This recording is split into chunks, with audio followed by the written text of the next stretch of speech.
Our first order of business is a land acknowledgement. ASG acknowledges with respect that the land we are on today is the traditional and ancestral homeland of the Kumeyaay Nation. We recognize the indigenous peoples as original stewards of this land and all their relatives within. As these words of acknowledgement are spoken and heard, the ties nations have to their traditional homelands are renewed and reaffirmed. Our second order of business is a roll call. The clerk of the Senate will now take roll. Ann Alcori. Andrea Arvisu. Here. Zevin Atisha. Here.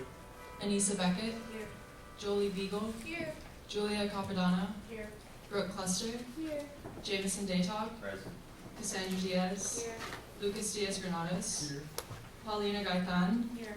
Angelica Gottman. Here. Lily Giovanelli. Here. Valentina Guerrero. Here. Tekyla Heyman. Here. Osisogi Yoha. Margaret Jelsma. Marjana Layden. Alejandro Murillo. Reese O'Driscoll. Sean Paula. Here. Emma Peters. Here. Asta Saha. Here. Ava Serene. Here. Isabella Sevilla. Here.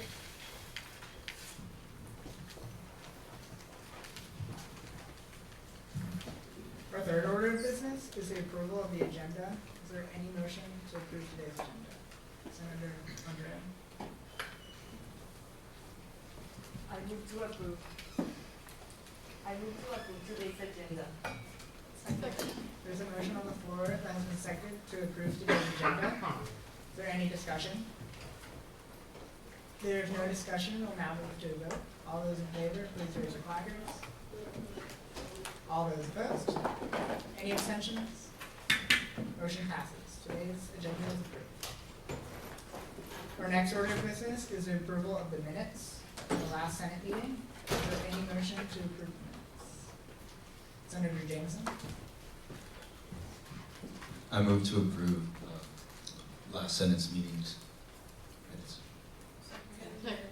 There's a motion on the floor that has been seconded to approve the minutes from March 21st, 2024. Is there any discussion?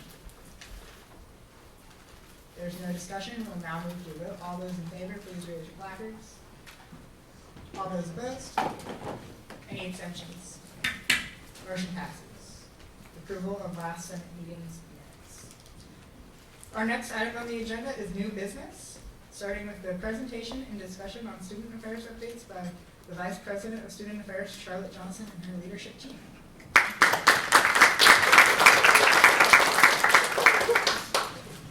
So, hello. Is this on work? Can you hear me on this? All right, let's keep it up. All right, so hello everyone, good afternoon. It's so wonderful to be here.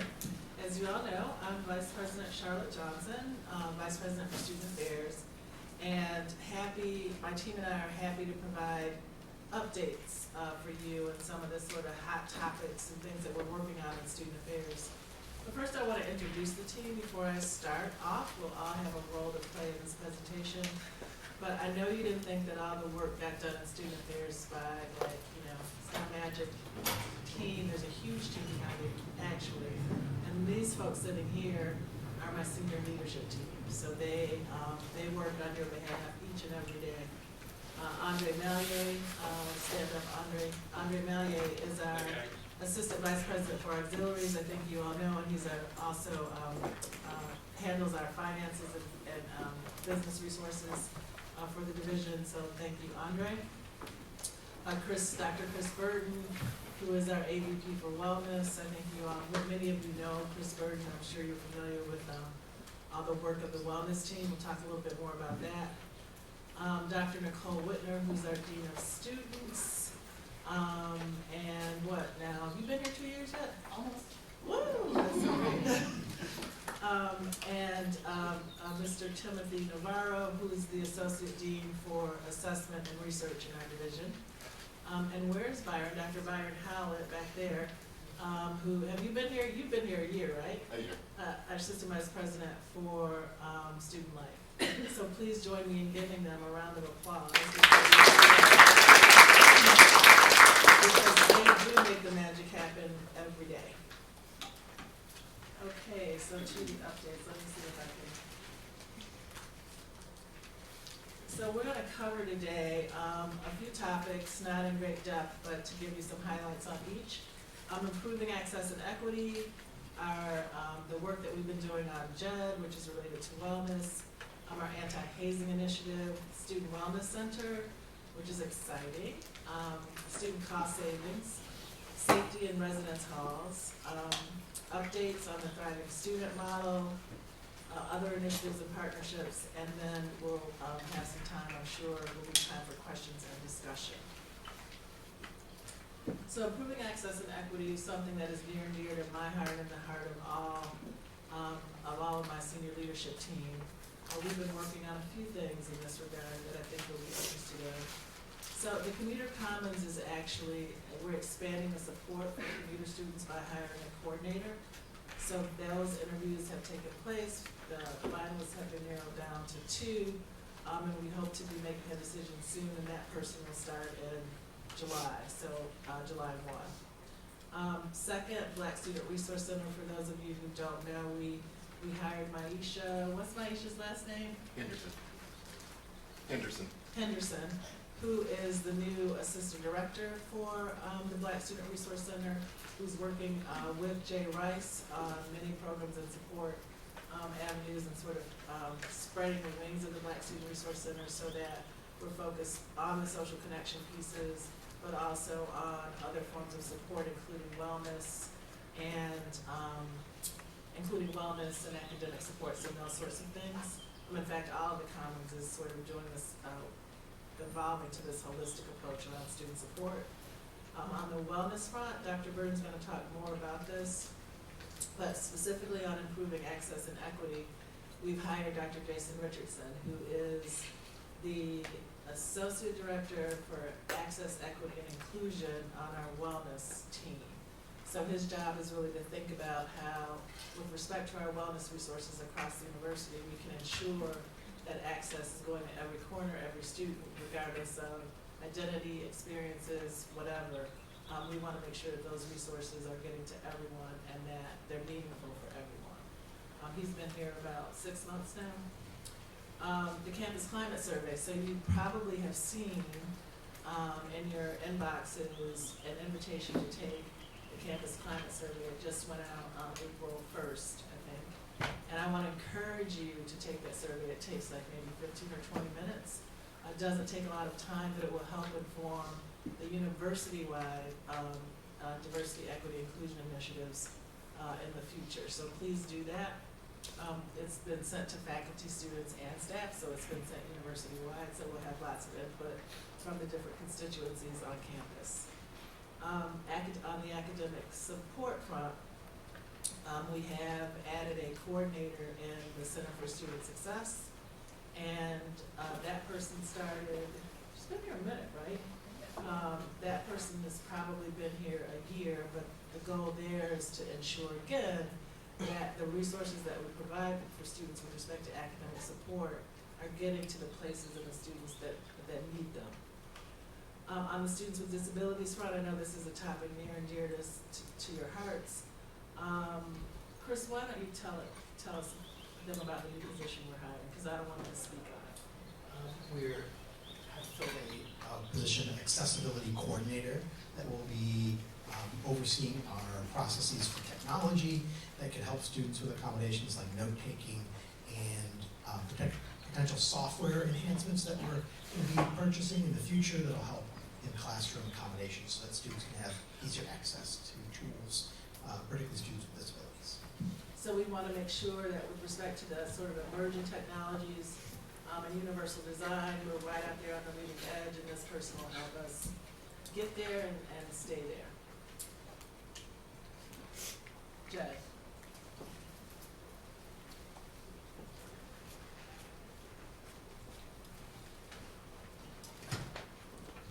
Hi, everyone. Thank you all again for this time to be with you all. JED is, before I start with JED, I want to do one quick shout out to this team and just talk about and Charlotte is always emphasizing you probably heard in her remarks in terms of the holistic approach to wellness. I've appreciated over the last several semesters having opportunities to work with you all about the wellness and well-being concerns that are very present and challenges for our community. And all the literature, not just on campuses, but in communities, say many important things. One of them is it has to be collaborative. And I feel very grateful for this group and the folks that I've gotten the privilege of getting to know to partner with as we address so many of the complex concerns. Starting back when I was here talking about student loneliness and thinking about things we did last year and some of your predecessors and work that's ongoing. But I wanted to also name that Angelica and I had an opportunity to meet with some other folks in the Center for Health and Wellness Promotion, Ann and Claire Gosen and Cass, to talk about Narcan and what we're doing on campus. And I just think it's a really important evolution and enhancement of our program, and really your expertise and your voice helping us, starting, it feels like it was a long time ago, it was September, I believe, and hearing from your voice and what we can do, and we're now launching, and you'll learn more about this, I think, you've heard a little bit already, but we'll learn more about this today. There'll be some social media posting, and then also Ann is going to come back and speak about it in depth. But the work that you all do is so critical because so much of the collaboration is helping students help their peers or help people that they're concerned about, and also helping us think about what we're doing. So just wanted to name that. This is an example that will be on our Be Well page later within the next 24 hours, and just wanted to thank you all, and specifically Angelica, for the leadership and collaboration with our teams. So JED is another example of really one of the messages of JED is that wellness and well-being and equity and access is a collaborative effort. So JED, some of you may know this, but JED is a nonprofit named after a person who was impacted by suicide. And it's a nonprofit that works specifically really mostly with higher ed campuses, but also now in other campuses, in other educational timeframes like high school and even K through 12 settings.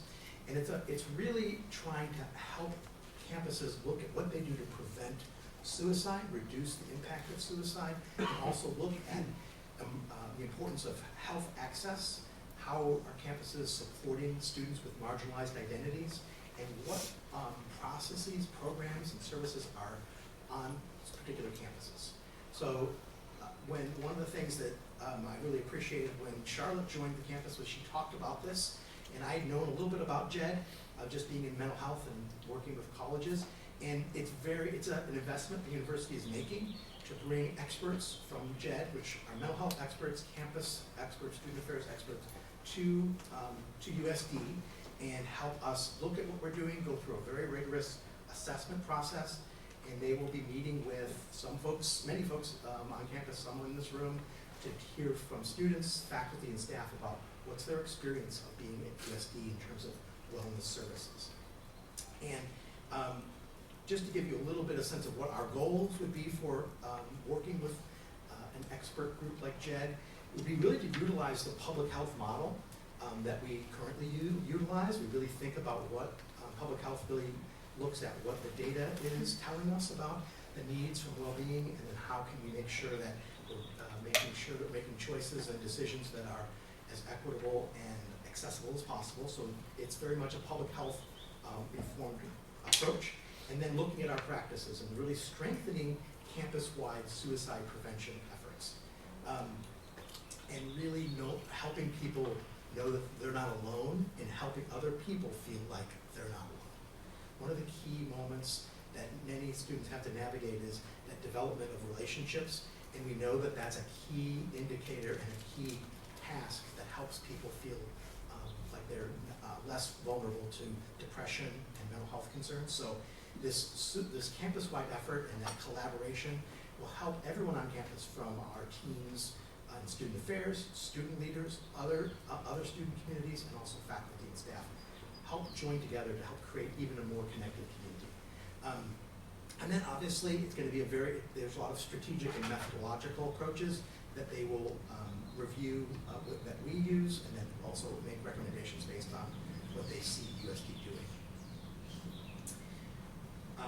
Here's if you like an infographic, here's kind of an example of what they really think is important for campuses to be focusing on. And at the top is something called developing life skills, and really the idea of just helping students feel like they are also, in addition to learning and growing in the classroom environment, are we also providing opportunities for students to learn particular skills?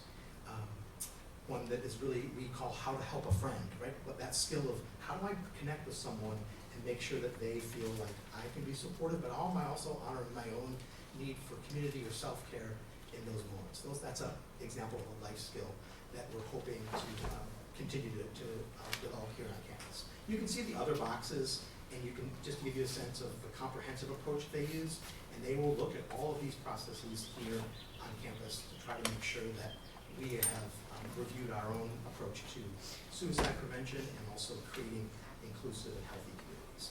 I really think the idea of promoting social connectedness is an important piece, and I think that's one area where we've partnered with your leadership and your expertise over the last several semesters, and that's something that we continue to want to do. Just to give you a sense, it is also a proverbial honor that USD will hopefully, when they're through this process, 4-year process, be able to add to our portfolio, if you will. There's active campuses across the nation, and so it's not only an honor to be at JED campus, but it's also a wonderful network, so we can be learning and growing from other campus communities about what is considered current best practice. So it's been around since the year 2000. Here are some examples of the peer schools that are in our region, Santa Clara and Stanford, and also the UC Davis and University of Portland. So we've been talking with them in this last semester, and there'll be opportunities for us to collaborate just to understand what's happening in other spaces so that we can enhance what's occurring here at USD. Have a pause, and Dr. Ho will do that.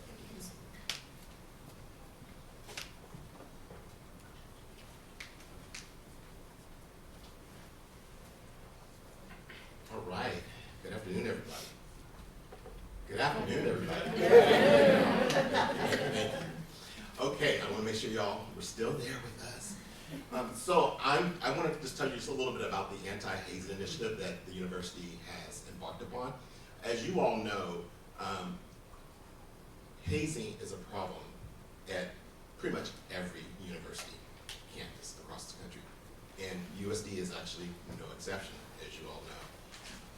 And so what we've done is we have, we're diving headfirst into confronting the issues of hazing and how do we reduce incidences of hazing and how do we better educate the entire campus community about hazing and how to prevent it. So one of the things that we did was we joined an organization called Stop Hazing. That's their logo here on the screen.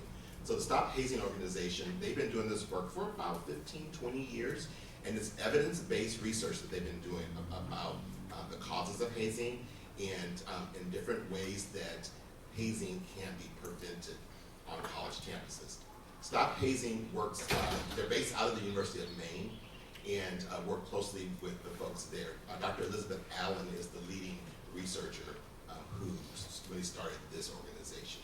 And so we're now a part of that organization, and it's a 3-year commitment.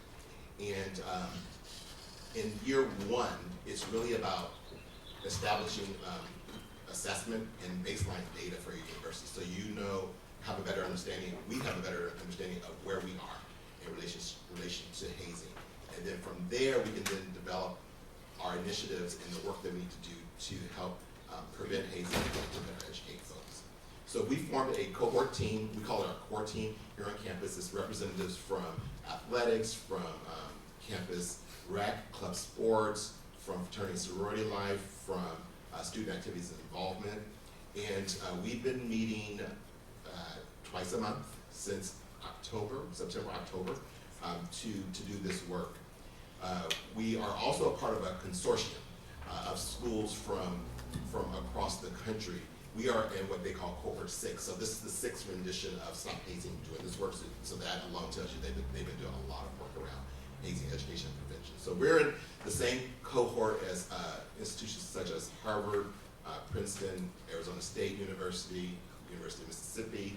It's about a dozen of us that are in this same cohort. So some of the things that we've done so far this year in terms of assessment are we first completed a self-assessment rubric, which has 10 different components to it, and we, the core team, went through that rubric back in fall to really critically examine who we are as a university. And from that, we were able to establish where we currently sit in terms of that rubric and where we would like to be in terms of that rubric. And then at the end of fall as well, many of you all probably participated in it. We did an assessment, a survey that went out to students, and it had questions about hazing and hazing behaviors on that. So we received the results from that back in February, and so we're going to be using that data as well to better inform our decision making and our best practices moving forward. And then similar to the site visit that is coming up with JED that Dr. Burden spoke about, we had a site visit for the anti-hazing work last month, and some of you were involved in that. I want to thank those of you that participated in it. Thank you for that, because it was really informative, and there was a lot of data gathered from that, and it's going to take a couple of months for them to code the data and provide us with that. So we are anticipating receiving that data sometime in May. So once we receive that data, we're going to have the self-assessment rubric, we'll have the assessment survey that went out to students, and we're going to have the site visit data. We're going to have a lot of data to begin to work on over the next few years to help develop a solid anti-hazing prevention plan, education and prevention plan. And then we're now in the process of doing the work. As we are gathering the data, what we've done is we've established a greater coalition of university partners to come together to begin to roll up our sleeves and do what I call the heavy lifting work. And this also includes students as well. So we have both graduates and undergraduate students as a part of the coalition. And right now we're working on 3 different components of anti-hazing prevention and education, and those are commitment, capacity, and cultural competency. And we're looking at how do we approach anti-hazing education and prevention through those 3 different lenses. And then finally, the core group that has been working on this, we're going to be attending the Hazing Prevention Summit at the University of Maine this coming June.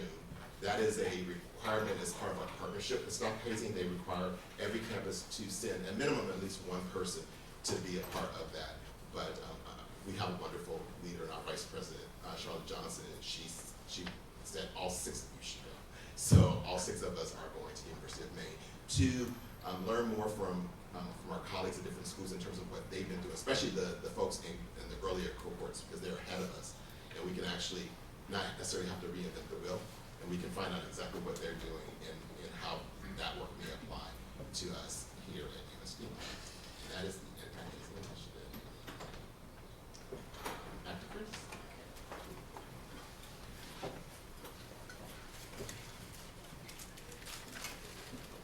And I wanted to also just provide an update for some folks.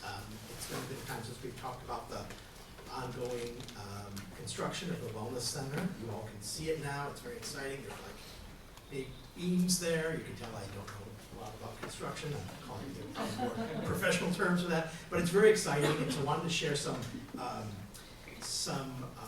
the pictures. And just as a repeat, I know many of you know this because you've been in these conversations, but one of the core and most essential elements of this space is that it's going to be invitational, accessible, and really wanting to create a space for students across the identity spectrum, particularly students with marginalized identities. And so I just want you to have that as we think and look at the space, because really the excitement will come once it's open and we start to think about how we're going to create programming and think about how, we've already beginning to think about that, of course, but wanting to think how this space will be exciting and welcoming and accessible for students. And that is where student leaders will be key to help us really invite folks into the space and think about creatively.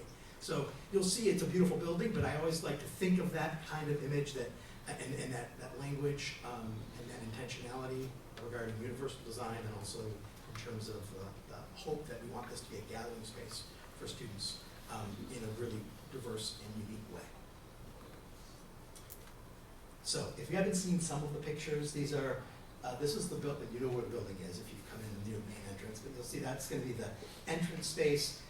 Just wanna give you a sense of that. And then you'll see that's the general entrance. And that'll be a plaza area, which we imagine will be an enhanced opportunity just for students to gather, for people to also have tabling events or other kind of activities that sometimes we can do in front of the UC, but it can be a little congested and have more of a grand opportunity to have conversations, dialogues, et cetera. So it's intentionally kind of an open space there. And you can see if you were kind of driving in or moving in to the space from Linda Vista Road to give you a sense of what it would look like. These are just renderings too of what the opening space will, the welcoming reception area would be. You can see there's a lot of emphasis on natural light and making it bright and open so that it really helps infuse that sense of energy and bright energy and good feelings as you walk in. Again, some other kind of entranceway pictures and images. You can see that's sort of looking out onto the canyon and the ocean, the bay.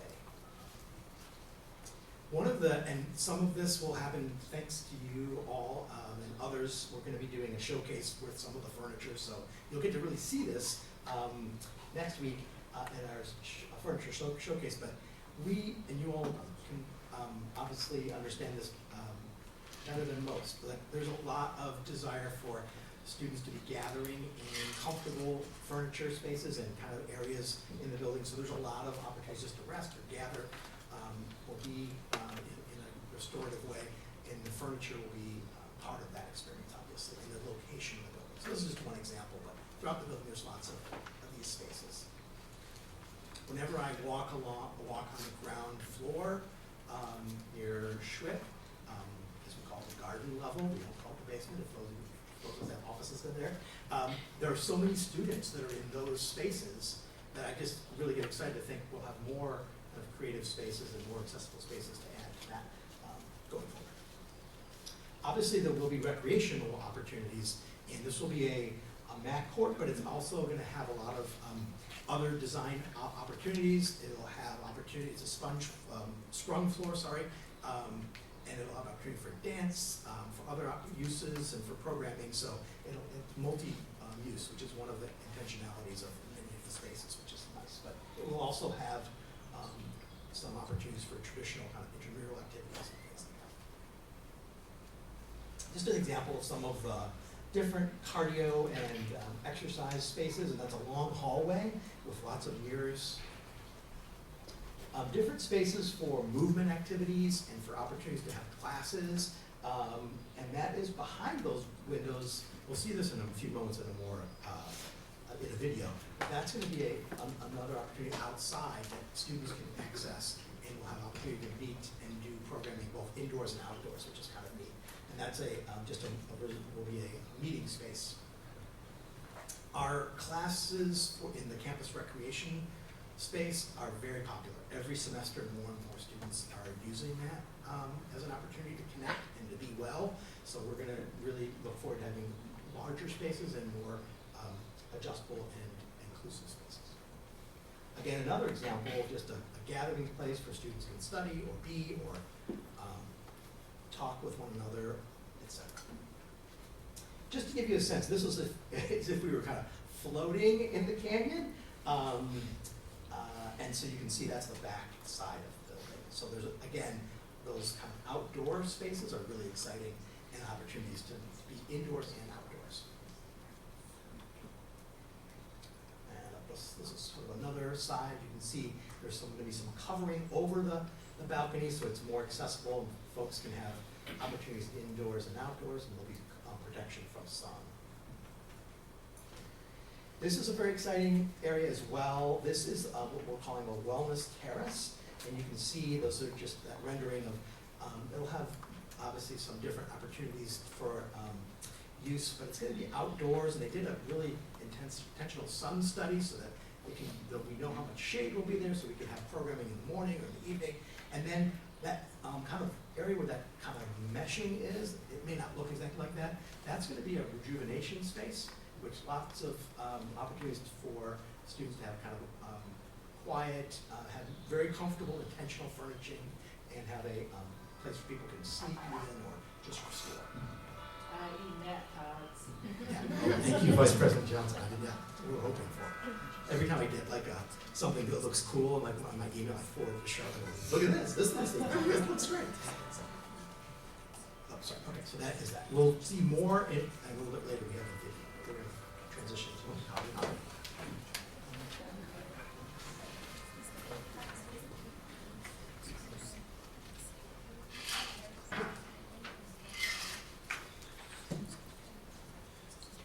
Good afternoon, everyone. My name is Andre. Charlotte mentioned it. I've been here for 16 years at USD. I have 2 boys who graduated from the School of Engineering, and I'm very happy I have a daughter who's going to be a freshman this fall to do pre-med. So I do get a lot of feedback, whether I want it at home from students who work for us. And we love it. Anyway, I would like to talk about cost saving, and I thought to put this in frame it, really talked a little bit about what happened from COVID and what would be the application in the economy. Let me try to move this along. So let me talk a little bit about the some of the factors. It's not all of them, it's some of them. So as you may know, San Diego now is the most expensive city in the U.S. You know, it is not a great thing to be, but it is what it is. Compliance. California have a tremendous amount of compliance. We're dealing with it on a consistent basis, you know. And just to give you some sense of it, you know, Prop 12 is really about how the farming industry and raising animals for consumption have been dealt with it. You know, in California, just like the pig industry, the chicken industry, they all have to be managed in a free cage. And basically what it does is the only state in the country will require that. So everything is produced in the Midwest, you know, there's basically 2 farms, one from California and one for the rest of the country. That brings tremendous amount of cost. The new law came effect is traceability from the FDA. The federal government decided that starting this year, then items being produced across the U.S., so if you talk about produce or dairy, they have to be traced from the farm to the table. So what they're going to do with that, they are going to tag, let's say, a case of tomato, and then the purpose is to trace the temperature of the item until it gets to the table and gets served. And you can imagine this is kind of a revolution taking place in the country because it's extremely hard to do. It's very complex to do, and it brings tremendous amount of cost associated with it. The Clean Fleet Act in California, I mean, all the companies who deliver large organizations just like us have to move their fleet away from diesel or regular gas to be electrics. California compost, we know that we have to compost all the food being left from consumption on campus. We have to process it, and we have to transform it in dirt, and then we use it across campuses. But that, you know, all of these kind of give you a little bit of context about how compliant, you know, part of the cost. You know, some of you know we're working on building some new housing, and just last week we found out that California requirement, when you have a parking, 40% of the building have to be made for electric car. So if you think about the cost implication with that, you know, so they just build layers into it. Now, if you look at San Diego, and we look at the minimum wage, you know, since 2021, we've been going by 20%. And minimum wage increase is great, but it has a lot of implications. I mean, everybody have to charge more for product coming to any retail places. And you also have implication in other folks of different salaries. You know, there's secondary implication from that. And what's interesting about San Diego City, they don't follow the state guideline. They do their own guideline. So if we looked at the minimum wage, you know, for California it's 16, but San Diego is 16.5. Now, if we look at the election coming in November of this year, on a ballot, approved, and what likely will be voted, is gonna become $18 an hour for minimum wage.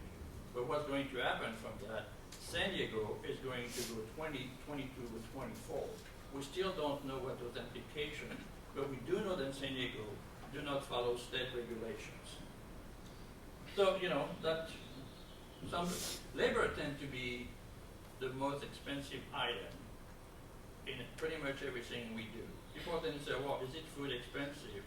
Food has their own challenges, but it's really the compliance and labor to come with that, which really the number one cost. If you look at sales tax, kind of the same concept. You know, California has the highest sales tax in our country. If you look at City of San Diego, you know, they follow their own guideline, and they are going to raise it by 1% more coming next year. If you look at utility prices, it's 20% higher. If you look at the inflation, you know, it's 7.1% is going to continue to move. So, if you think about all of this, you know, that has really direct impact on anything we bring to the campus. The geopolitics side of it have a tremendous effect on the supply chain. You know, if you look at the Ukraine and you look at the production of the grain, you know, the wheat that we do bread and pastry and everything, over 35% of the world production comes from Ukraine. And it used to come by boat. Now it's coming by road. And they've raised the price of that. If you see what's happening in the Suez Canal, you know, they have, with the shipping lane, they have challenges with that. And that, now they're going around. So there's a lot of effect taking place here. So I just want to give you some thoughts about that. Now let me talk about, let me see if I can move that. Let's talk about the course material. You all use course material, books, or digital, one way or the other. You know, the course material industry traditionally is a paper book. Every day, that book have a price. It's a commodity item, with actually the price is based on Amazon. Every morning, the same book have a different prices, so it's based on supply and demand. So in colleges, we understand twice a year. So you look at the fall, you look at the spring semester, that's a demand. So the bookstore is really just a provider of that item. The way course material work on a campus is driven by who? By the bookstore? Do you think? Who drives the course material on a campus? What do you guys think? The faculty. The faculty are the one who drive that. We don't decide what book or what course material. They're the one who do an adoption. So if you think about it, you know, we like to receive the adoption well in advance, maybe just like May for the fall, you know, but doesn't mean they're going to adopt that course material in that time frame. Most of the time they're going to wait and wait and wait, and then the books are heavy, they come by trucks, and then when they come 1 week before school starts, then we have to send them overnight, and then it becomes more and more expensive out of it. But that's in the nature of what it works. And I always told ASG in the past, the biggest thing you could do for the course material is for you to tell your faculty, please adopt a course material in advance. Because that's where you're going to save it. That's really what you could do as students, is really say, can you adopt them in advance, please? We try to work with them a lot, we send them a lot of email, but really it's your effort you need to do that. So knowing that, we've been working for, I would say, 7, 8 years to create a new model. And the new model is to have an inclusive access. And if you can see in the fall 2020, we implemented this model. And the cost saving will be 50% minimum on your course material. And the way it works, it is a course by course. So you may have different demand. You can have one the book, one is electronics, and we tend to offer, as long as the faculty agree, we tend to offer this on the electronic version. And if you look at it here, the adoption rate by the student went from 976 in fall 20 to 4,100 in 2024. So that is extremely good, because it's a gigantic cost saving for the students, you know.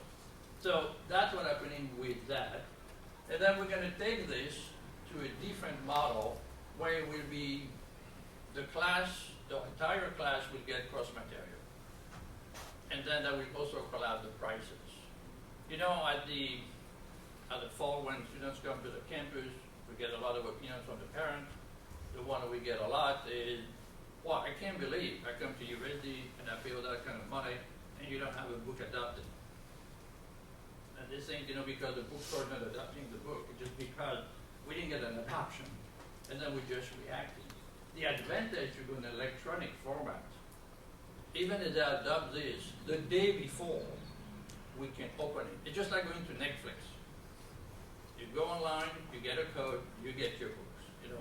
So that is a great saving in that regard. Let me talk a little bit about dining. So meal plan on campus is the lowest one among the peers. What does that really mean among the peers?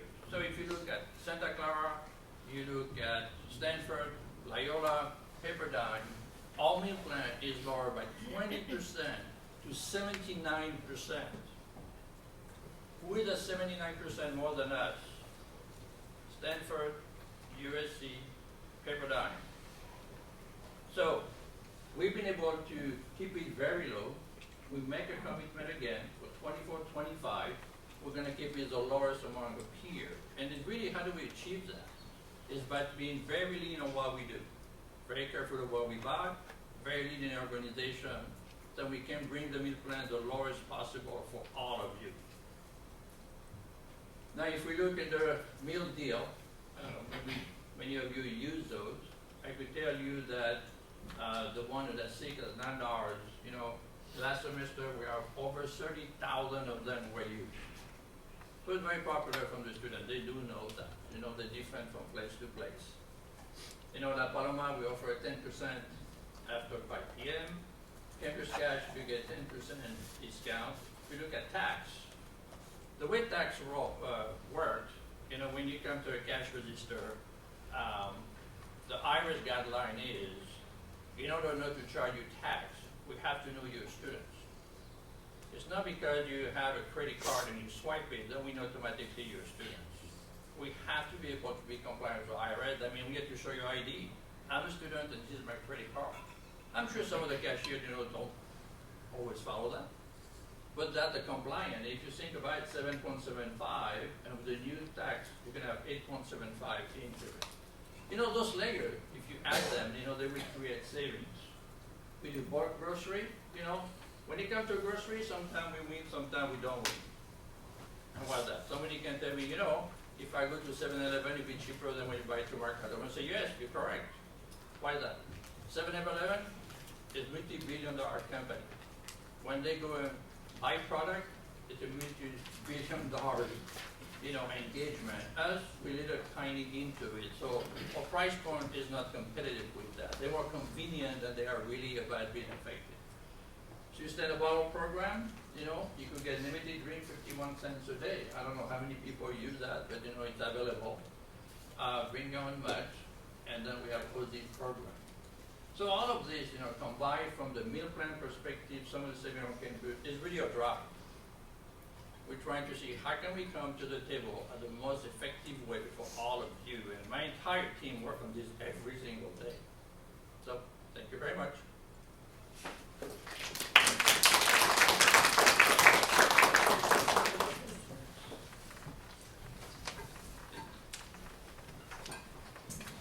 Hello, everyone. I'll be really quick just to go over a little bit of information. I know it's been present of mine, especially those of you in the room who represent folks who live on campus or are folks who live on campus. So just to revisit some of the information related to what we've been doing in response to the intrusions on campus. As a heads up, if you haven't already, if you haven't read all the emails that we've sent, just to kind of keep the community aware of what's going on, we have done a few different things, including increased patrols, both by our public safety officers who have rovers going around campus who are walking through the different areas in the residence hall, specifically in the vistas in the valley, and additional patrols by our residence life staff. We've conducted additional room checks. Basically, what we've concluded is there have been moments where folks are taking advantage of the quietness on campus, so really taking advantage of times where there is obviously a moment where you all are away from the residence halls. And so what we've done specifically, like with this past spring break, is to make sure the residence life staff go around the spaces that we knew were going to be vacant during the break, make sure windows are secure, make sure doors are locked, and all of that. Providing things like sash locks and dowels to prevent entry through windows. And we're exploring a number of other options to be able to keep eyes on the spaces that were most vulnerable, so including exploring potential fencing around the canyon. We really do love our canyon view to be unobstructed, but we are looking at it as one option. Additional cameras in the area just so that we have, again, surveillance of that space, not in any spaces that would be like private, but in the public areas, common areas where people come and go. And additional lighting in areas, that's one of the big things, and that it covers many safety issues, not just potential harm by parties who want to cause problems on our campus, but even animals, right? We're right here on the canyon, so if you want to be able to see a raccoon from around the corner, additional lighting is helpful for that. And the other layer is that we really are trying to encourage the community, and we say this and we implore folks that, yes, San Diego is a relatively safe space. I say that as somebody who was born and raised here, but you can't know the moment that someone's going to try and take advantage of the fact that folks are relying on the fact that we have been a relatively safe community. And so we're really encouraging people to avoid the things that have really been very targeted vulnerabilities on behalf of our spaces, which include doors and windows that are not secure, exterior doors that have been propped open. That actually has been the source of a lot of the impact on our community. It's been places that doors that were already propped open, windows that were indoors that were left unlocked. And really the only way that we can prevent that is for folks to not do that, to not be tempted to secure the door jamb, to keep the door propped open, etc. I know you want your friend to come over and be able to access the space, but really anybody can access the space in that span of time. So really we've been trying to educate the community on ways that they can keep the space safe, and then leveraging all of our staff here to make sure that they can do all they can to secure the spaces that are left unsecured. So that's just a little bit of what we've been doing, and we're keeping our eyes in tension. I'm really grateful for our GPS partners for all the energy that they put towards making sure our spaces stay safe and being a resource for answering questions for anybody, really, especially those impacted by any of the incidents that happened this past year. All right, I'm gonna be quick and move on. Right.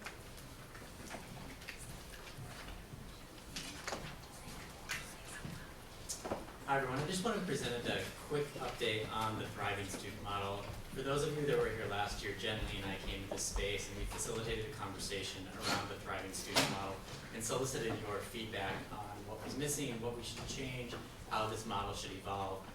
But just to recap, this model is really anchored in inclusive excellence and seeks to ensure that our work supports students' flourishing, engages and impacts students across the spectrums of identities and experiences. So this is really the meta view of all the work that we're doing. So you've heard about a bunch of different initiatives that we're working on in student affairs. All of those are designed to align with this model.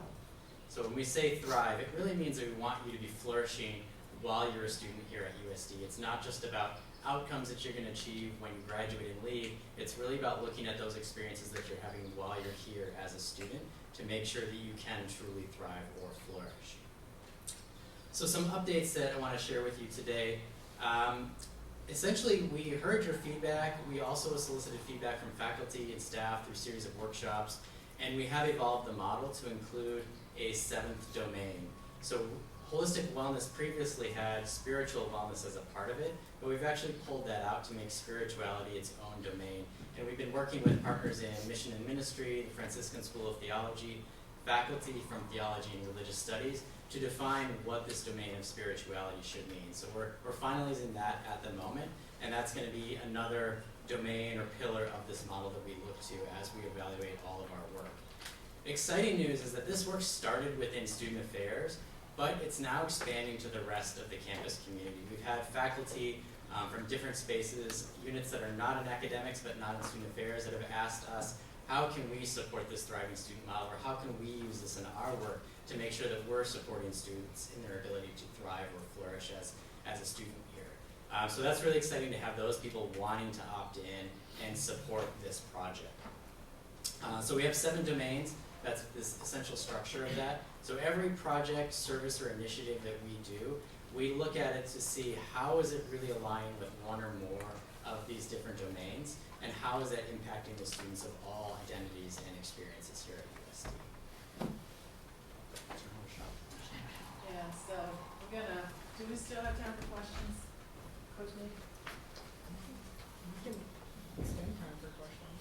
Okay, I mean, I would like to, if you would, just a couple quick things that I wanna note before we move into questions is, I was remiss in talking about a few partnerships.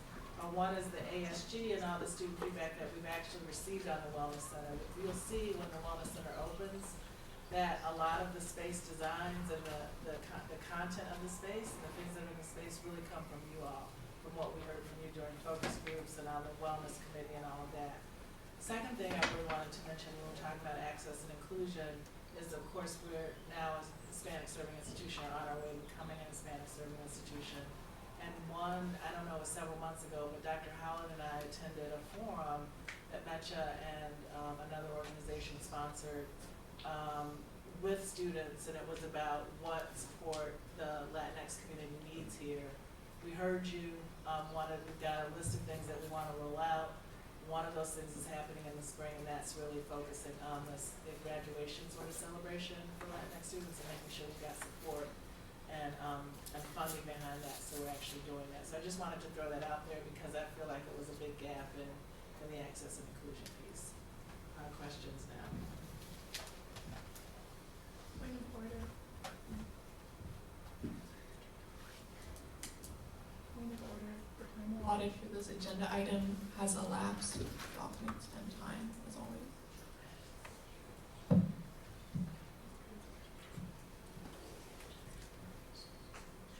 Senator Shaw.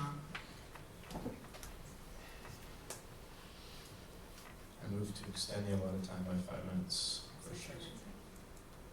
Motion on the floor to extend the allotted time by 5 minutes. Is there any discussion? Has been seconded. There's no discussion, we'll now move to a vote. All those in favor, please raise your placards. All those opposed? Any abstentions? Motion passes. Allotted time is extended by 5 minutes. Do you all have any questions, comments for the team while they're here? Feedback, concerns? Oh, sorry. ASG President. Thank you, Charlotte, and the whole team for coming to present on all of those great initiatives. Just a quick question about the wellness building. Yes. Even though I am on the committee, but I've forgotten to ask this question. Is the overall, so the training and health areas, like the weightlifting and like the cardio areas, those are going to be ran by campus rec as opposed to athletics. Is that correct? Right. Oh, so thank you for raising that question. Can you all hear me? Yeah, thank you for raising that question. So I heard a nasty little rumor recently that the Wellness Center is really all about basketball. Not true. It is about basketball to some extent, of course, because there's going to be a world-class basketball practice facility as part of the center. But much of the space is dedicated to the Wellness Center. So the recreation pieces and all of that will be run by we're hiring now, we're in the process of hiring an executive director for the Wellness Center who will work with recreation and outdoor adventures and other members of Chris's team to develop programming and all of that. So it is full on about the student community and what programs we can develop for you all. And yes, the basketball facility is a piece of it, but it's just a piece of it. There is a strong component for student wellness. Does that answer? Yes. You're so diplomatic, but I knew what you were getting at. The idea of committee chair.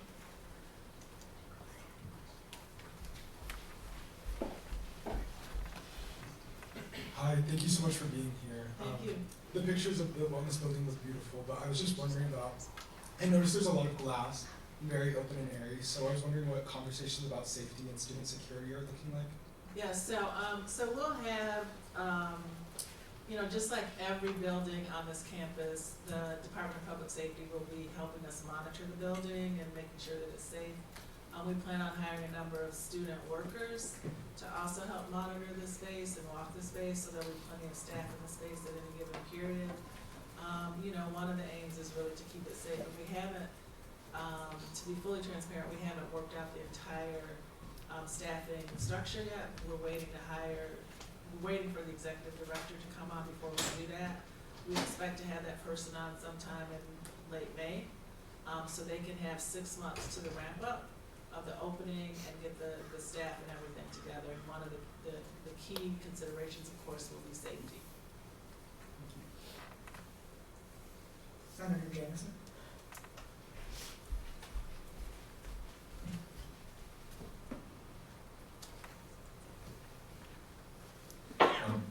Thank you very much for being here, and also it's the Student Wellness Center. It looks absolutely beautiful. Yeah, I saw you going, whoa,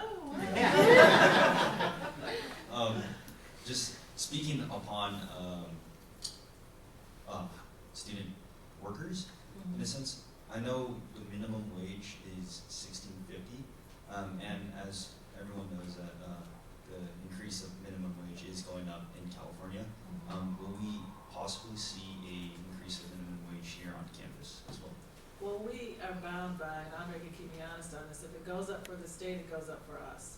So, under, you know, state and federal labor laws, if California raises the minimum wage, we're required to raise it on campus so that we can be in compliance and alignment.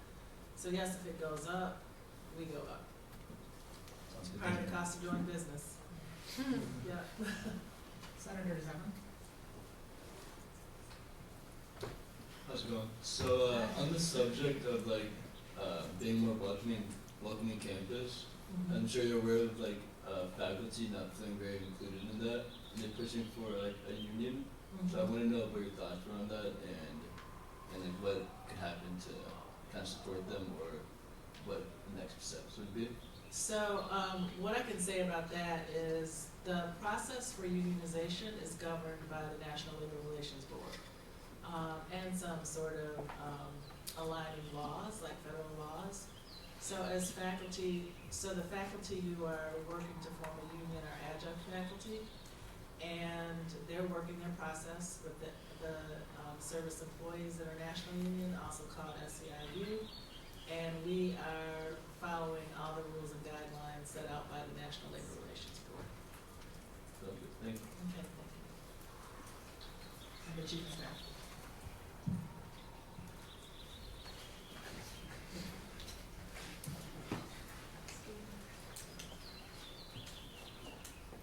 Thank you. Is it on? Oh, sorry. Thank you for coming. My question was for Chris. When you first mentioned in the beginning of the presentation about the new hire for the disabilities online, it was just a more clarification question. How is this new hire, going to help with disability students who are getting like time and a half on campus? Because I know that's a struggle right now. It's a role that will work individually with students. It's going to focus, they'll do a little bit of that work helping make sure to consult with students and faculty to ensure that accommodations are being implemented in the appropriate way in the classroom. They're also going to focus on the processes for other accommodations, like electronic textbooks that a lot of our students are finding more accessible, or note-taking options. A lot of campuses have moved, like I was saying earlier, to more technology-based approaches, and students prefer that. So that's going to be the major focus of their role, but they will absolutely also work with the, like you said, the time and a half accommodation of work individually with students to help. And the reason, one of the benefits of that is we're finding a lot of interpersonal conversations, trying to build a relationship with students so they know that they can have someone in the different spaces and offices to help with any conversations that come up, or help also support students in conversations with faculty too. Thanks for that question. Point of order, the time allotted for this agenda item has elapsed. Well, I want to say to all of you, thank you. wish we did have more time for questions. We had a lot of information to convey. It was pent up for the whole semester. So, and I hope you found that information useful. And to let you know, you can always reach out to any one of us individually if there are things that you want to learn more about or you can have specific feedback. And I want to say, before we leave, and on behalf of my entire team, thank you for all the work that you do. Thank you for the support of this campus and the support of your constituents. This campus wouldn't be what it is without you, and we really appreciate all that you do. Thank you.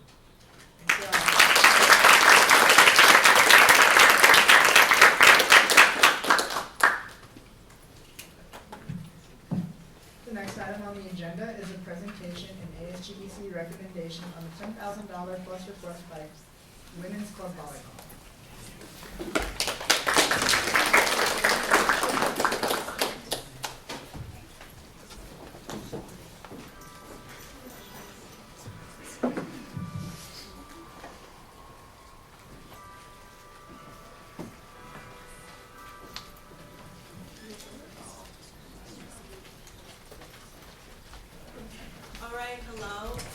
I'm Deanna Horta. I'm the finance manager of the University of San Diego Women's Club volleyball team. My name is Amanda Koth. I'm the risk manager of the USD Women's Club volleyball team. Our president is Jaden Greenwood. She unfortunately couldn't make it today, but she's awesome.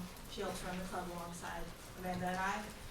And we're just presenting our funding request for our 2024 Nationals tournament. So a little bit about who we are. We're just a competitive sports club organization on campus.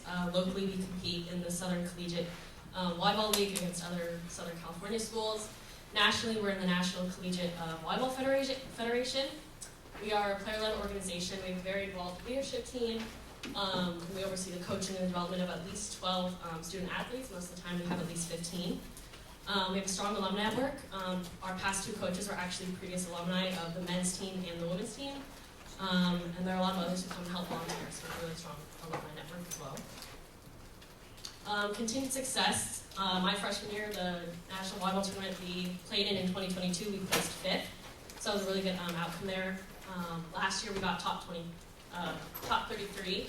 Last semester we played in a fall classic tournament up in Irvine, and we placed 2nd, and 2 of our players even got all tournament team awards. Alright, so I'm just going to talk a little bit more about our upcoming competition. This already passed, but we just had a tournament on March 3rd at UCSD. And then obviously our most important tournament of the year, what we train for all year long, is the NCBF National Tournament. It's in Kansas City, Missouri this year, and that happens April 17th to the 21st. A little bit more about the NCBF National Tournament. Once again, it's in Kansas City, Missouri. It's a 3-day tournament, and it has over 650 teams that compete from universities all over the United States. Although we are a small school, we've proven ourselves throughout the year, and we compete in the Division I tournament, so we compete against the huge schools, UCLA, USC, all these really big schools, which is awesome considering we're such a small university. And that pool actually has over 70 teams in it. Our main goal is to finish higher than we did last year in the NCBF tournament, which is we finished top 33, so we want to beat that. And with your guys' help and support, hopefully we can achieve that goal. So, and a little bit more depth about what the funding would go towards. Once again, we're in Missouri, which is super far, and also we were in Kansas City last year actually, so kind of just a back-to-back tournament where we're traveling quite some distance. Definitely did a number on the finances. So starting off, we have to pay for our round-trip tickets and plane flights, which is about $420 a person, and total comes to about $5,880. And then we also have to pay for our 5 hotel rooms for 4 nights plus tax, which is about $861, and a total of about $4,258. Unfortunately, well actually fortunately, super exciting, the league actually decided to add a ton of teams this year, so we're going to see a bunch of schools that we've never seen before. But with this being said, hotel rooms became way more competitive, and now we have to Uber to our convention center that we play at, whereas last year we were literally across the street from it.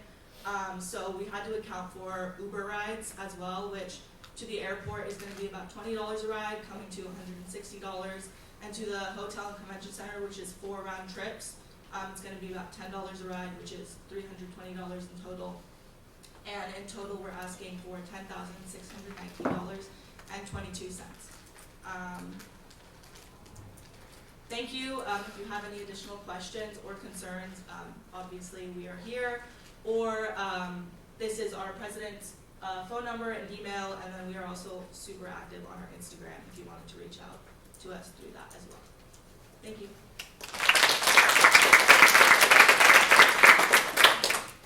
So if you have any questions, this is your time now to ask Club Volleyball any questions you may have.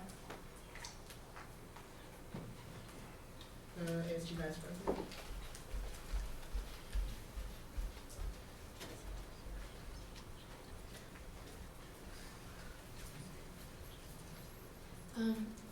Thank you for coming. I just have a quick question. How many athletes, like undergraduate athletes, will be going? It is 12, plus we have one team manager and then one coach that we have to pay for. And the team manager is also an undergrad.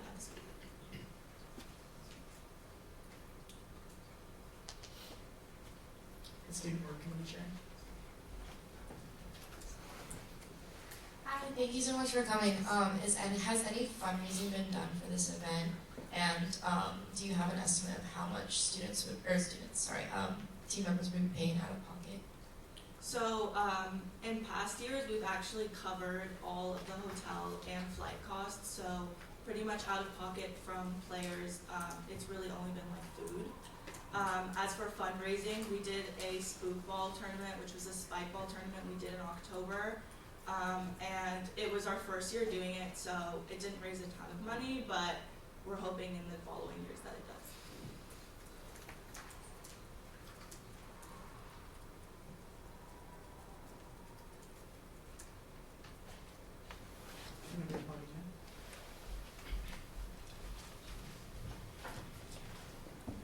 Hi, thank you guys for coming. I wanted to ask, I know you mentioned that the tournament is in a similar location to the one that it was last year, but there's a significant increase in teams attending. Do you have like an estimated number of how much like your prices have changed totally from this year compared to last year, and how like funding might be affected by that? I'm not exactly sure the complete logistics of how much more expensive it is, but I do know it's quite a bit just because last year, like, we waited a few months to sign up for hotels, and this year, like, it was an hour past the day hotels released, and they were all sold out. So we actually had to wait a few weeks to even, like, get the opportunity to get a hotel that was 10 minutes away.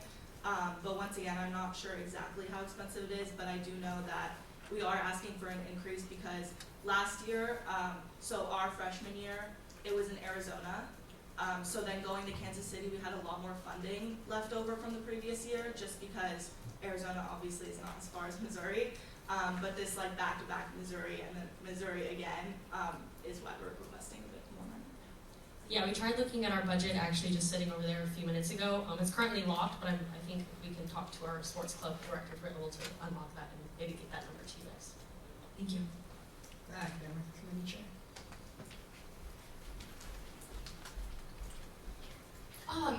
Are the athletes and the coach as well paying anything out of their pockets to help cover like costs of like any of the travel fees or playing fees? So all of the money, well not all of it, but most of the money that we have right now in our budget is actually from player dues. So we all pay dues to play every season. Yeah, I think last semester dues were $600, and this semester they're $650. We even had to do a price increase from last year. It used to be $300 and then $350, but with the Kansas City tournament, it put us, I think, in debt. Yeah. So we had to raise dues this year even, and it still isn't fully covering it. So. Yeah, similar to Club Rugby, how they receive money from Campus Rec through us, but they do receive less money, like every club besides rugby.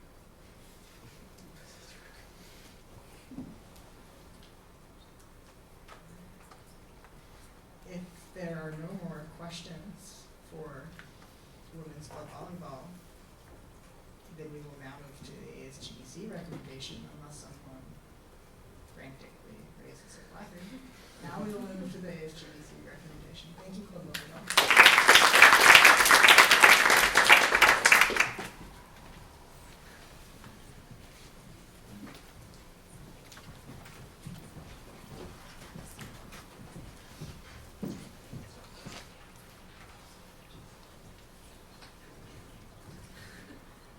Okay, hello everyone. Hopefully everyone had a great break. I'll be presenting the HGBC recommendation for women's club volleyball today. So just an update on our current budget. We started off the semester with $175,000. We had an additional 65 approved 2 weeks ago at the last Senate, and now we are at around 51,000. This past Tuesday alone, we allocated just around 14,000, and we still have 3 requests that are over 10,000 in our system, 2 not including club volleyball. Perfect. And then the HGBC's recommendation for club volleyball or women's club volleyball is $7,800 for transportation, hotel for undergraduate students, and lump sum. And the calculation is just right there. Is that 13 undergraduate students and then 4 nights they'll be spending at this tournament, as well as $150 per person per night amount. And this is similar to other requests we have funded previously this semester. So that's how we got to that number.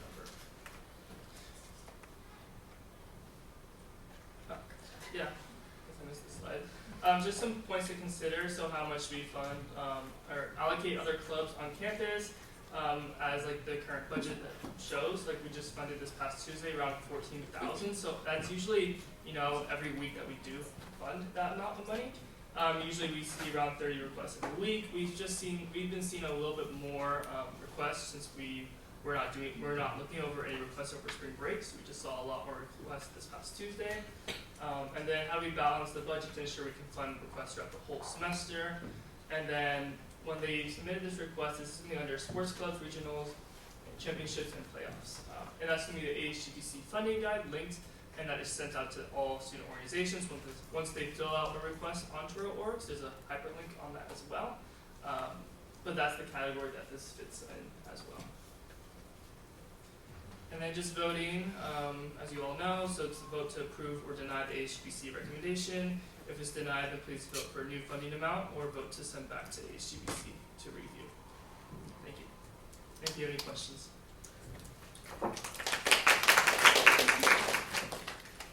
The athletics coordinator.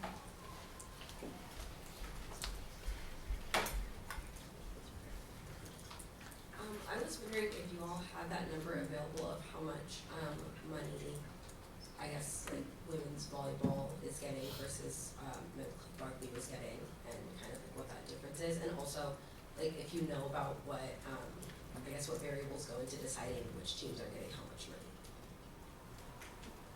Yeah, so just to answer your second question, I can get the number to you after that. But this is like, so when ASG Finance Committee allocates money to Campus Rec, they divide it up by however they want to for the teams. So we don't make the decision on how much the individual teams get or the sports club teams get, but we just allocate them a lump sum money just to allocate towards whatever they want to. So I can get you that number for how much right now. If anyone has any questions in the meantime. As he's looking, Senator Shaw.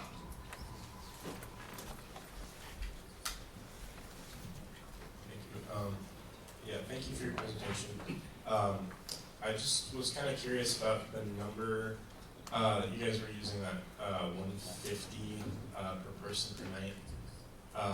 Was that based off of ASG?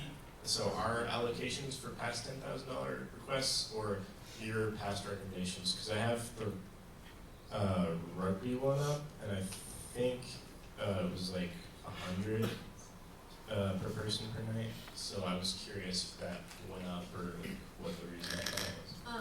Yeah, so the ASGBC recommendation for rugby was 100, but that was obviously based off the funding guide, which is currently at 80. And then when I went to Senate, he decided for a 150 per person per night, And then we wanted to maintain consistent, since it is in the same category and it is a very similar event. We wanted to make sure that we maintain consistency and still recommend that 150.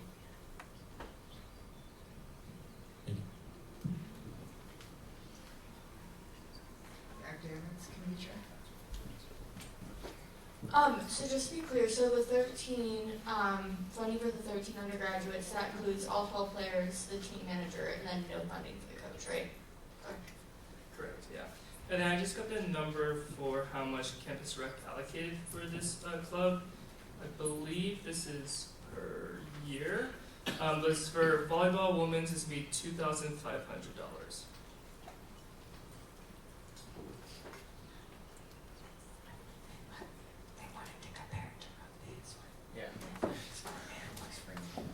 Rugby received $3,800.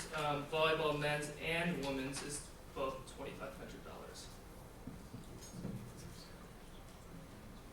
Senator Brooke?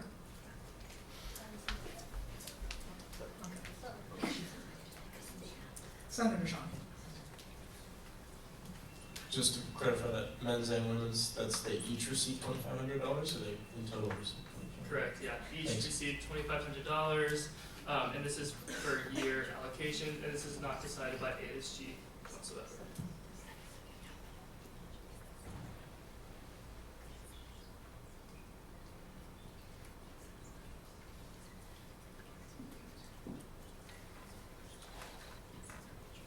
Senator Isabella.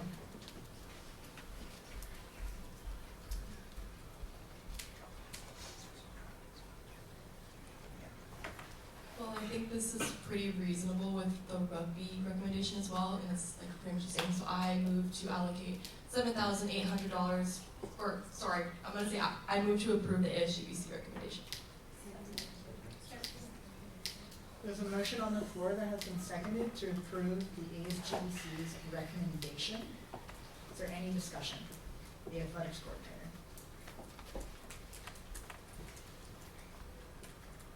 I do think that it is important to consider like the difference, the difference in amount that club volleyball received versus club rugby if we're going to be following the same like guideline of $150 per person, but they didn't receive the same amount for the year. So my proposed amount is $9,100, which is at this ASGBC recommendation plus the $1,300 like deficit that they I guess received at the beginning of the year. So I wanted to get opinions on that. Senator Valentino.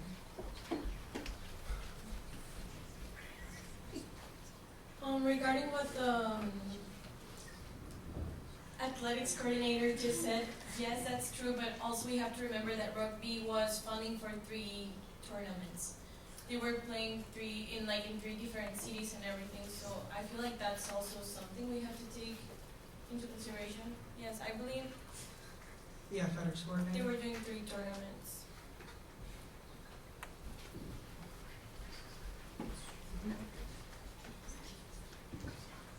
Yeah, they were doing it for 3, but if I'm not mistaken, I'm pretty sure that we did it at $150 per person per night for each of the 3 separate tournaments. So I do think that we funded those separately.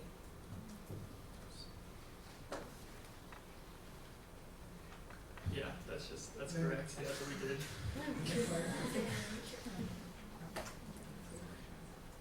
Senator Shaw.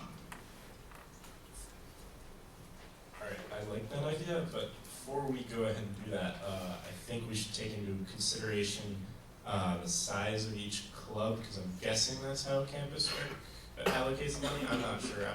I'm not familiar with the process, but if I had to guess, rugby has a larger club, but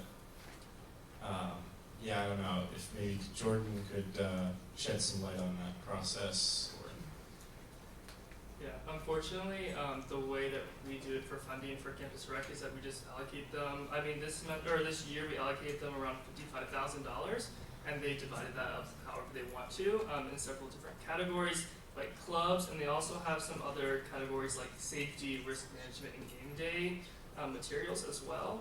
I guess more information on that. The lowest that they fund for a single club is around $400, and then the highest is $3,800, which would be rugby. So then there's just varying amounts in between those amounts of $400 and $3,800 that usually are average around $2,000. And then also after that, each club also has dues that just vary in amount decided by the sports club leadership team. Senator Bishop. Okay, so going off that information, thank you. Going off that information, I think we should, before we use that number that Lisa put out there, we should maybe like take into consideration how Campus Rec determines that, and only if we think that process is like truly unfair should we use that number, in my opinion. Student Board Committee Chair. I guess two things. One, to comment off of that, I don't think, do you have any knowledge, it doesn't seem like you have any knowledge as to how Campus Rec, yeah, okay, that makes sense. And then, so as much as like that is important, like we don't have the information right now, so I don't know if that can be considered. And then also, do we have the number as to how many people are going to the rugby tournaments that we funded? Just to have that number out there and to consider the differences. Yeah, so I think it was 33 tournaments, and 2 of them were sevens tournaments, so they're bringing 15 players each. And the last one was a 15s tournament, which they're bringing 30 players each. Some of them might be the same people going to the same tournaments, but there are around 60 undergraduate students going to 3 different tournaments, but maybe the same people. The ASG President.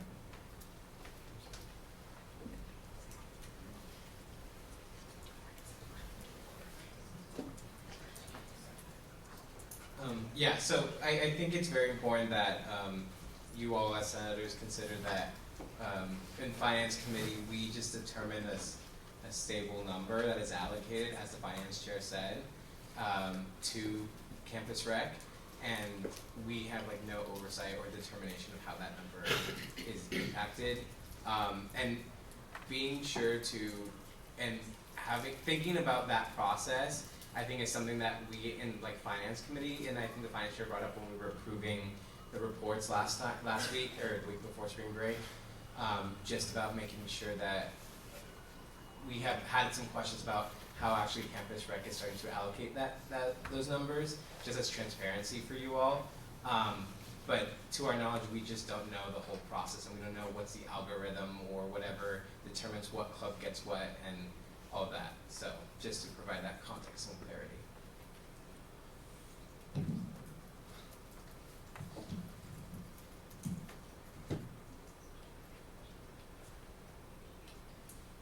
Senator Brooke.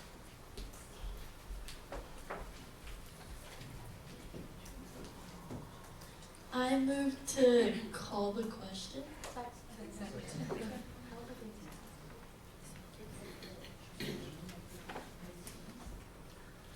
There's a motion on the floor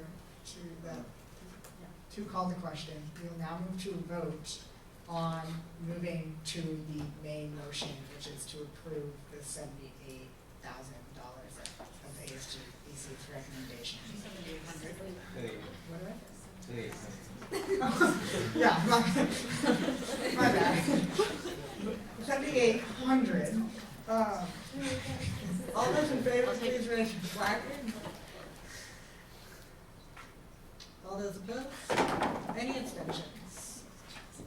Motion passes. We will now move to a vote on approving ASGBC's recommendation for $7,800 for women's club volleyball. All those in favor, please raise your placards. Keep them there.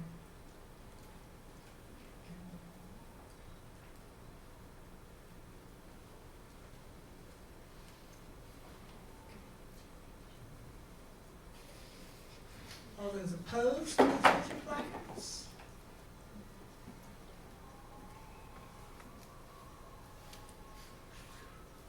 Any abstentions?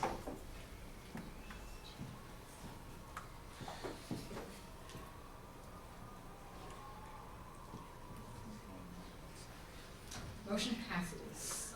$7,800, i.e. ASGBC's recommendation.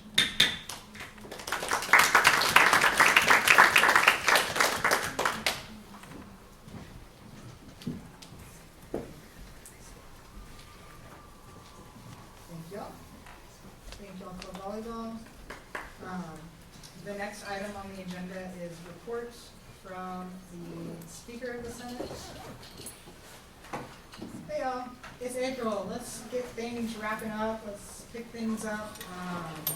If y'all feel like you're in a slump, pick yourself out of it. If you need help, hit anyone on Senate League, team up, your advisor.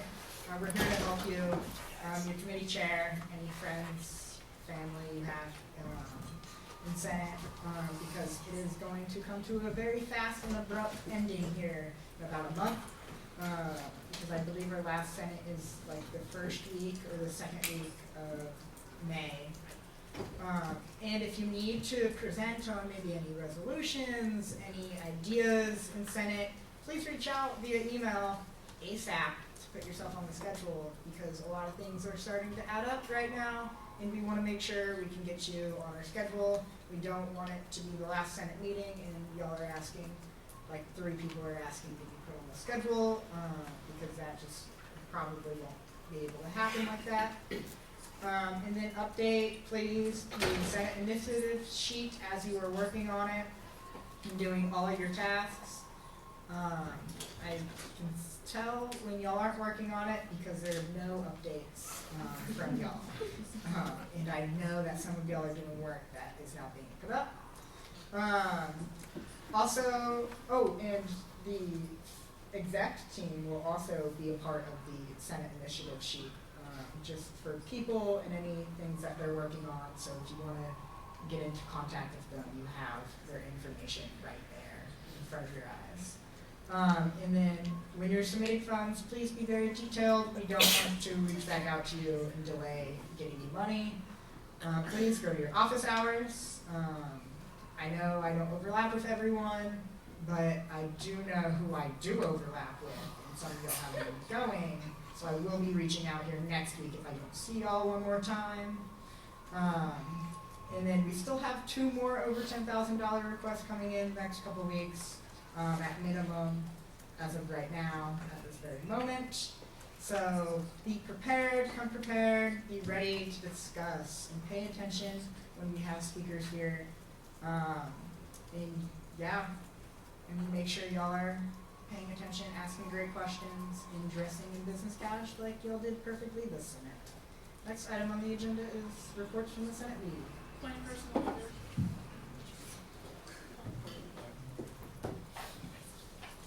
Okay, so basically we met with committee chairs and coordinators this week. We have one more meeting with them before the semester is over at this point. So let's keep that in mind. And then the second thing I wanted to talk about was upcoming speaker schedule. We do have one resolution coming from Senator Margaret Osa for the 25th. We potentially have availability on the 18th for resolutions. So if you are working on that, try to have a timeline and goal end for the next 2 weeks if you would like to present that to Senate. Just because they do not always get approved the first time, a lot of times there's feedback. It's an ongoing process, and we would like to have that time and space so it doesn't get pushed to next semester. Other than that, we are working to bring in CAST to Senate, and yeah, that's it. Oh, Katie Roy and Marie Davis, Finance Chair and Director, are coming next week. So if you enjoyed the presentation that Andre Malley gave today, it's even a more in-depth situation of that, so come with questions and curiousness. Thank y'all. Next on the agenda is reports from committee chairs and coordinators. My slide did not load, but there's stuff on it. I will tell you what's on it. So the grant process began. We had our first meeting earlier this week. Went really well, and I did shout out my team on my side. It sounded like if they were full stroke, it's not up there. But my team is doing incredible, and they're coming super prepared to these meetings, so I really want to thank them, because that takes a lot of time to really get to know all these requests, and there's a good amount of them. So personal shout out to them. The flyer I talked about for constituent feedback, I'm going to get more on top of picking those up after the grant process is over. Our last meeting is hopefully tomorrow. If not, we have another meeting in the calendar if we need to go over time. But yeah. Alright, hi everyone, I hope you had an amazing break. We're still working with student activities and involvement regarding the mixer. Right now, we have the date set for April 17th from 5:30 to 7 o'clock somewhere in the UCs. We're having a little issues with EVR, but we're going to work that out and hopefully get that set so that SAA can start working on getting flyers out and advertising them to clubs. We are going to be sending out an email by the end of this week to get an official, or with a Google form to get an official RSVP list. And we are going to finalize budget requests as soon as we can so that we can submit that and get funding for possible prizes and food at the mixer. Hi everyone, happy Senate. We had our Cookie for a Comment event yesterday, talked to a lot of constituents, got lots of great feedback that I'm excited to go over with the rest of the committee. Thank you to Julia for being there for the tabling event. We have 3 upcoming events from our committee members. We have an end of Ramadan event led by Senator Osa, a pizza party event led by Julia, Chick-fil-A and Chill by Kyla. Please come out and show support. Thank you. I'm going to read the Student Life Committee Chair slide. So happy Senate, we have used $1,609 of the grocery lift code money. It's awesome. And the committee's working on a variety of initiatives that are including like water fountains and vending machine access and trash access. And so as always, reach out to her with any questions or feedback. And as for me, happy Senate again. And I'm working with the Vice President on additional graduation computing and also working on an ASG team baseball game on April 27th, as we did last year. But I'm going to be sending out an availability form like after the Senate, so please respond as soon as possible. That is a tentative date, that's the date that we're hoping for, but if it doesn't work out for most of us, we can come up with something else. And then also, the softball mental health awareness game is on May 3rd, and those are the games for this week. Happy Senate. So Narcan community training went super well right before spring break. And most excitingly, we can now book online. Online booking has launched, which is super exciting for Narcan. So I met with Claire yesterday. The CARE tabling event is moved to the tentative date of April 30th during Torero hours. But we'll see what Meg Martin has to say about that. And then I'm meeting with Jed on April 17th. Email me if you still want to participate on April 16th for the Jed survey. We still need 2 more volunteers for the Wellness Building Focus Group. Maybe today's presentation made you guys a little bit more interested. I don't know. Let me know. Timely care tabling has been tabled for now with Claire. And then the wellness showcase that they were talking about with all the furniture and everything is on April 11th from 11:30 to 1:30 in UC Form C. And then community healing night, which is part of Sexual Assault Awareness Month and all the events that you see on the slide, is Tuesday 16th from 6 to 8 in UC Form C.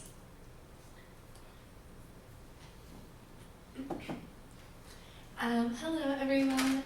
Please, if you haven't done the oat milk student opinion survey, please follow that link and then also share it with your constituents. And then the Office of Sustainability is having an Earth Day picnic on the 22nd at the lawn outside of Camino and Founders. They're still working out like the details of the time and stuff, but follow their Instagram if you want to attend. And then the Tribal Liaison is hosting Quality Time in the Kumeyaay Garden both tomorrow and on the 19th. And then some sustainability good news is that United Airlines announced that they are investing in a sustainable flight fund where they use sustainable fuel.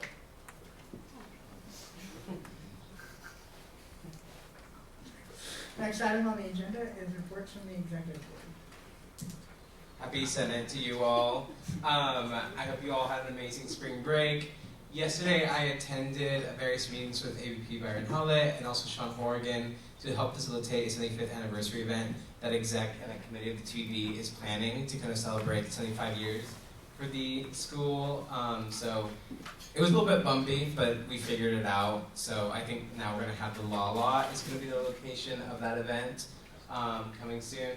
I also attended the Strategic Planning Committee yesterday, and I wanted to let you all know, and just to keep an eye out, honestly, they have been kind of leaving out students from the picture.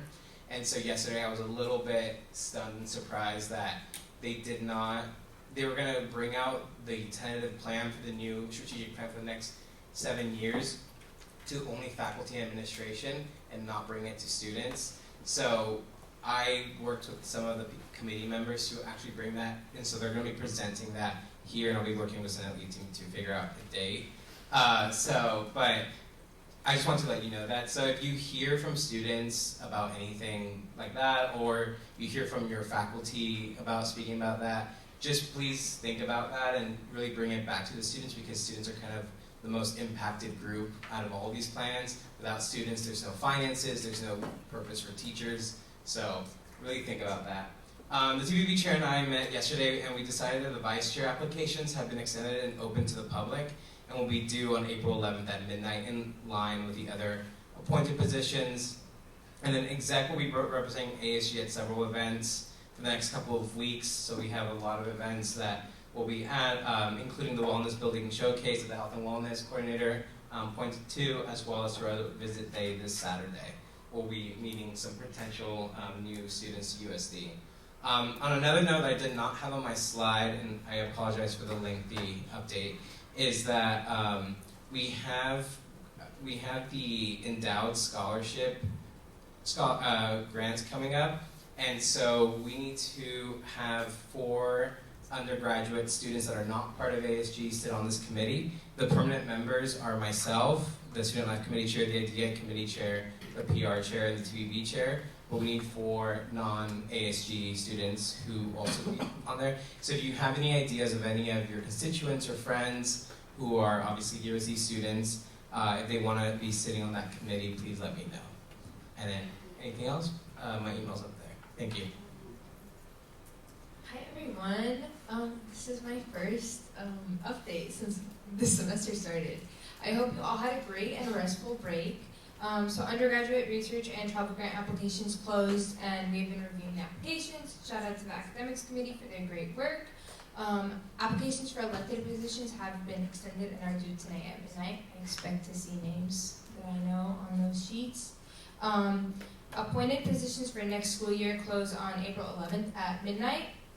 I sent an email about you all volunteering at the voting day events. If you are not running for an elected position, I need to see your name on at least one event, please.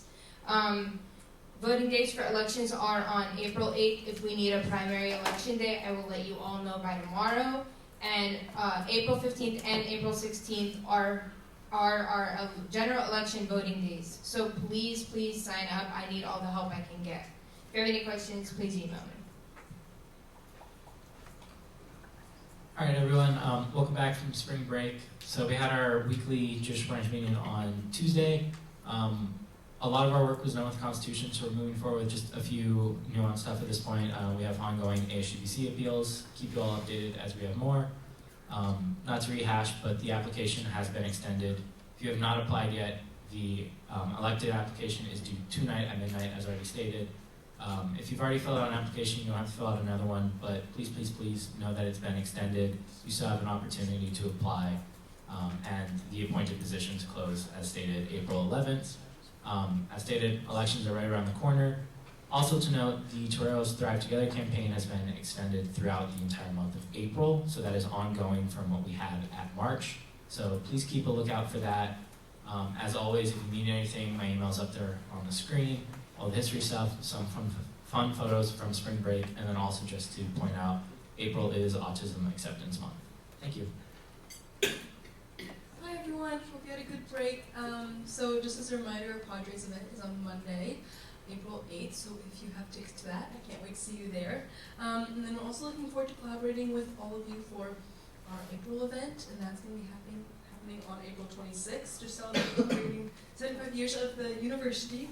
And then LA Fest is May 3rd, just another date to keep in mind. And then along with that, just again, applications for positions like vice chair, event coordinators, and marketing positions for TBB are also open until April 11th if you are in Reno and is interested. I feel like I'm going to repeat a lot of information. So AHGBC Budget Committee has been receiving a lot of requests, trying to keep up. Toreros Thrive Together fundraising campaign has been extended throughout April.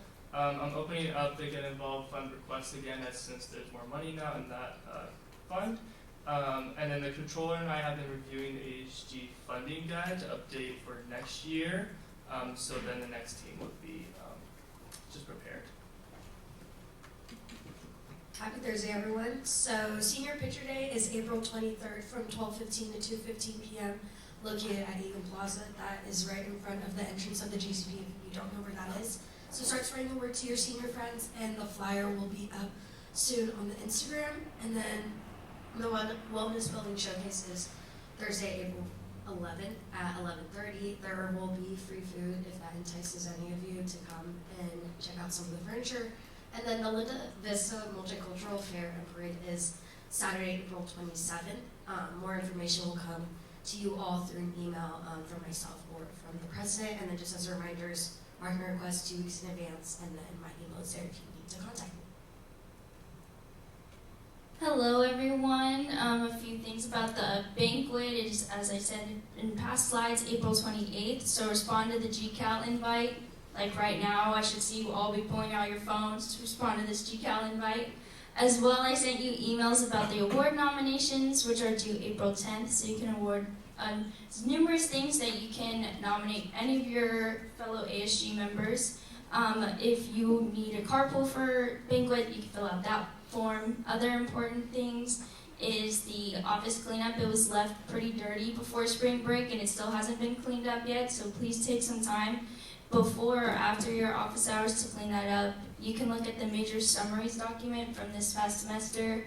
Please fill out your office hours log as always, and then just the last thing that's not on the slide is to make sure all of your lovely events that you guys have going on are put on the shared Google Calendar. Thank you. Thank you. The last item on our agenda is the final business and hearing of the public. At this time, any senator may take from the table any motion previously laid on the table in the week before or present urgent business. Any member of the public may voice any concerns to the assembly on non-agenda items.